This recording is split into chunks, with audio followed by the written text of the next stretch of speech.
এটা আমার ঐতিহ্যময় মুরব্বীরা চালিয়ে গেছে, আমিও এখন চালিয়ে যেতেছি। প্রায় 650-700 বছর ধরে এটা চলিয়ে আসছে, এখনও চলিয়ে আসছে। ওই ঐতিহ্যটা ধরিয়ে রাখছে আমাদের শাহজালাল বাজার। এইটা স্মৃতিটা এখনও পর্যন্ত আছে। হয়তো আমিও মরে গেলেও এইটা স্মৃতিটা থাকবে।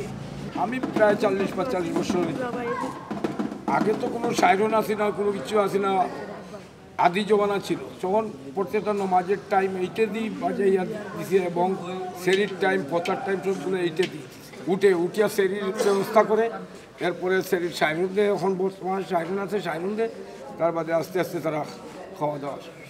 ওইটার ঐতিহ্য আমি শুনেছি আর কি, প্রায় 650-700 বছর, বুঝছেন? ওইটা 700 মতন। ওরা তো ওনার অলির জমানার ওইটা বাজিয়ে যাইছে। অলির জমানার পরে যেটা, ওইটা বড়, অনেক বড় ছিল এটা। তখন একটা গোদাদি বাড়ি যেত। আমাদের যেটা বুঝে পাইছি, বড় গোদাদি বাড়ি আইছে। এখন এটার কাটিয়া ছোট হইতে এই পর্যন্ত আছে, বাজাইতে আছি আমরা মাত্র দুইজনেই বাজাইতেছি, অথচ শিক্ষা দিয়ে আরও উঠাইতেছি। হয়তো আমি আইজা আছি, কাল নাও থাকতে পারি, ওইটা বন্ধ থাকবে না। আমার পরিবারের কেউ আর বাজাবে না।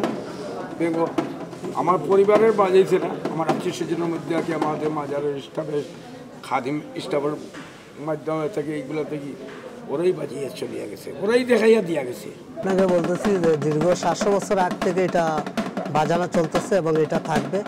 যখন এটা বাজানো হয়েছে তখন আগে কারেন্ট ছিল না, বিদ্যুৎ ছিল না, মাইক অ্যালাউন্স ছিল না। তখন থেকে এটা প্রত্যেক বছরে 2বার এটা বাজানো হয়। বাট এক হচ্ছে পবিত্র মাহে রমজান মাস, সেহরি খাওয়ার জন্য, ডাকার জন্য, লোকজনকে ডাকার জন্য এটা করা হচ্ছে, ডুল পিটানো হচ্ছে। আর প্রতি বছরে যে আমাদের যে লাকড়ি ভাঙ্গাটা হয় হযরত শাহজালাল রহমতুল্লাহ আলাইহি মাজারের, তো এই সময়ে বছরে 2বার এটা সবসময় বার করা হয়। এটা আমাদের কাছে ভালো লাগে, একটা আনন্দ লাগে, ফুর্তি লাগে, এর জন্য আমরা এটা বাজাই। এবং 700 বছর আগ থেকে যখন এটা চলতেছে এবং এটা থাকবে, কারণ আমরা না থাকি, আমাদের পরবর্তীতে যারা থাকবে এরাও এটা এই কাজ করবে, আর আমাদের পরবর্তীতে যারা থাকবে এরাও এই কাজটা করে যাবে এভাবে, এবং এই দায়িত্বটা তারা আবার পালন করে যাবে। এগুলো আসলে ভালো লাগে। আপনার অনেক মানুষ ঘুমাই থাকে বাসা বাড়িতে, এগুলা দিয়ে তারা তুলিয়া সেরে খাবায়, প্রতি বছর ওইটাও বাজে। এটা ঠিক আছে, আপনার ভবিষ্যতে থাকুক। এগুলো তো মনে হয় বাসা বাড়ি অনেকে তো ওঠে না, আপনার এগুলো বাজানে সবাই উঠিয়া সেরি পাক করে।